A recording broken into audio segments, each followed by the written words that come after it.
বন্ধুরা, আমাদের জীবনে এমন অনেক সময় আসে যখন মাথা ঠিকঠাক কাজ করে না, সবকিছু গোলমেলে হয়ে যায়। ভয়, চিন্তা, রাগ সবকিছু একসঙ্গে আক্রমণ করে এবং এরকম সময় কিছু বুঝতে পারি না আমরা যে কি করা উচিত। হাজার হাজার বছর ধরে এমন একটা পদ্ধতি মানুষ অবলম্বন করে আসছে বা এমন একটা জিনিস আছে মানুষের জীবনে যেটা মানুষ হাজার হাজার বছর ধরে অবলম্বন করে আসছে, সেটা হচ্ছে ভগবদ্গীতা। অর্থাৎ ভগবদ্গীতা পড়লে কিন্তু মানুষের দুঃখ কষ্ট বা আপনার জীবনের যে নানান সমস্যা সেটা কিন্তু সহজেই দূর হয়ে যায় বা অনেকটা দূর হতে সাহায্য করে। আজকের ভিডিওতে আমরা জানবো ভগবদ্গীতা কেন পড়া উচিত বা গীতার কথায় ভগবদ্গীতা পড়লে কি হয় বা কি লাভ হয়। তো চলুন ভিডিওটি শুরু করছি। প্রথমে আসি ভগবদ্গীতা অনুযায়ী বা গীতার কথায় গীতা কেন পড়া উচিত। গীতার শেষ অধ্যায়ে ভগবান শ্রীকৃষ্ণ পরিষ্কার করে বলেছেন, যে মানুষ গীতা শোনে বা গীতা বোঝে সেই মানুষ কল্যাণ লাভ করে।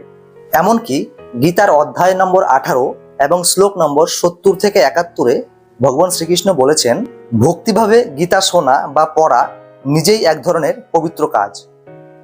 আরেক জায়গায় কৃষ্ণ বলেন, জ্ঞান ছাড়া কিছুই পবিত্র নয়। অর্থাৎ মানুষ যত সমস্যায় পড়ে তার মূল কারণ হচ্ছে অজ্ঞতা বা জ্ঞানের অভাব, আপনার সিদ্ধান্তহীনতা এবং ভয়। এবং গীতা কিন্তু সেই জায়গাগুলোতেই কিন্তু আলো জ্বালায়। এছাড়া গীতা বারবার বলে, যে নিজের কর্তব্য ঠিকভাবে পালন করবে আর ফল নিয়ে অতিরিক্ত চিন্তা করবে না, তার মন শান্ত হবে, ভয় কমবে, আত্মবিশ্বাস বাড়বে। এই মানসিক অবস্থায় মানুষকে জীবনের যে কোনো সমস্যায় জিতিয়ে দেয়। তো চলুন এবার আজকের জীবনের বাস্তব উদাহরণ দিয়ে আমরা বুঝে নেই গীতা কেন পড়া দরকার। প্রথমত, গীতা মাথার চাপ কমায় বা আমাদের টেনশন কমিয়ে দেয়। বন্ধুরা, আমাদের জীবনের অনেক সমস্যায় কিন্তু আমরা কি হবে বা কোনো একটা কাজ করতে গেলে কি হবে, কিভাবে করব, লোকে কি ভাববে, এই সমস্ত উল্টো পাল্টা চিন্তা করে কিন্তু আমাদের মূল্যবান সময় কিন্তু নষ্ট করে দেয়। গীতা আমাদের শেখায় ফল নিয়ে টেনশন করা উচিত নয়। আপনি আপনার নিজের কাজ ঠিকভাবে করুন, তাহলে ভগবান শ্রীকৃষ্ণ আছে বাকিটা বুঝে নেওয়ার জন্য।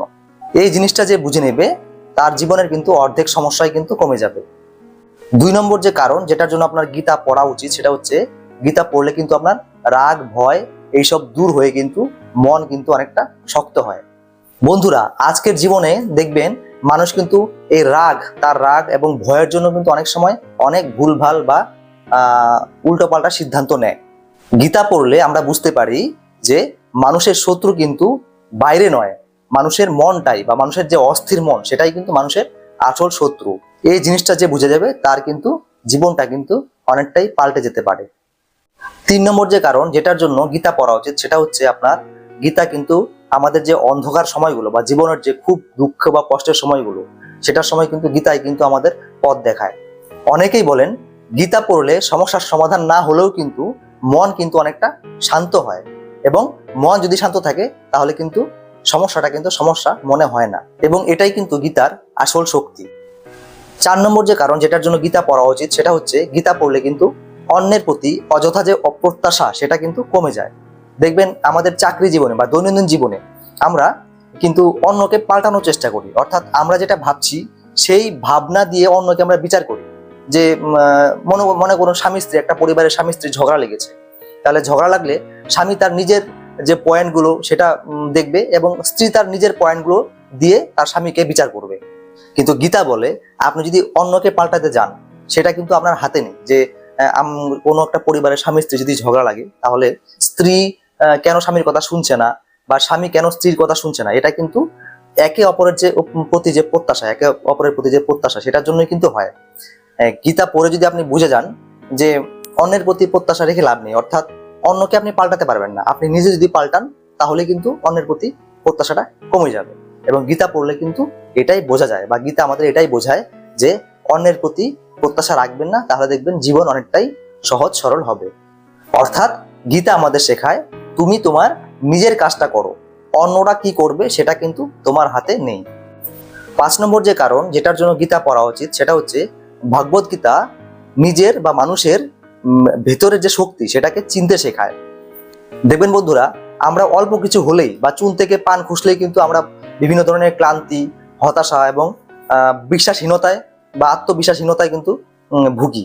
গীতা আমাদের শেখায় তুমি দুর্বল নও, তোমার ভেতরে ঈশ্বরীয় শক্তি আছে। এই অনুভূতিটাই মানুষকে কিন্তু দাঁড় করিয়ে দেয়। অর্থাৎ বন্ধুরা, ভগবদ্গীতা পড়লে কিন্তু জীবনের শিক্ষা পাওয়া যায়।